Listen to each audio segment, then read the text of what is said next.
ഇടയ്ക്കിടയ്ക്ക് കോഴിക്കോട് ബീച്ചിൽ നിന്ന് ഒരു ഉൾവില എന്ത് ചിന്നെ കാണാൻ വരാത്തതെന്ന് എന്നാൽ പിന്നെ ഒന്നും നോക്കിയില്ല, ഒറ്റ മിനിറ്റിൽ നേരെ വിട്ട് കോഴിക്കോട് ബീച്ചിലേക്ക്. അപ്പോൾ അത്യാവശ്യം ബ്ലോക്കൊക്കെ ഉണ്ടെങ്കിലും അതൊക്കെ നമ്മൾ തരണം ചെയ്ത് നമ്മൾ നേരെ സ്ഥലത്തെത്തി നോക്കിയപ്പോഴോ ഞായറാഴ്ച ആണ്, ഒരു മനുഷ്യൻ ബീച്ചിലില്ല ഇനി. അതുകൊണ്ട് നല്ല സുഖം, വെള്ളത്തിലുമില്ല കരയിലുമില്ല.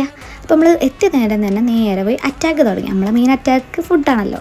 അപ്പോൾ നമ്മൾ നേരെ ആവശ്യമുള്ള സാധനങ്ങളൊക്കെ എടുത്ത് കവറിലാക്കി നല്ല അടിപൊളി പൈനാപ്പിളും മാങ്ങയൊക്കെ തിന്ന് അതിൻ്റെ എരു മാറ്റാൻ വേണ്ടി കുറച്ച് വെള്ളം കുടിച്ച് നേരെ വെള്ളത്തിൽ ഇറങ്ങി.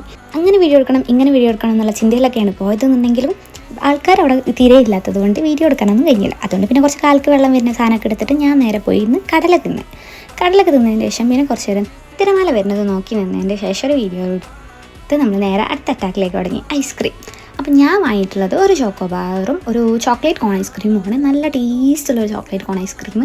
പിന്നെ നമ്മൾ കുറച്ച് നേരം അവിടെ ഇരുന്നതിൻ്റെ ശേഷം നമ്മൾ നേരെ വീട്ടിൽ പോകാനുള്ള വഴി നോക്കി. കാരണം ഓവർ ലേറ്റ് ആയാൽ നമുക്ക് ബസ് കിട്ടില്ല. അപ്പം അങ്ങനെ നമ്മൾ ബസ് കയറി നേരെ വീട്ടിൽ പോയി.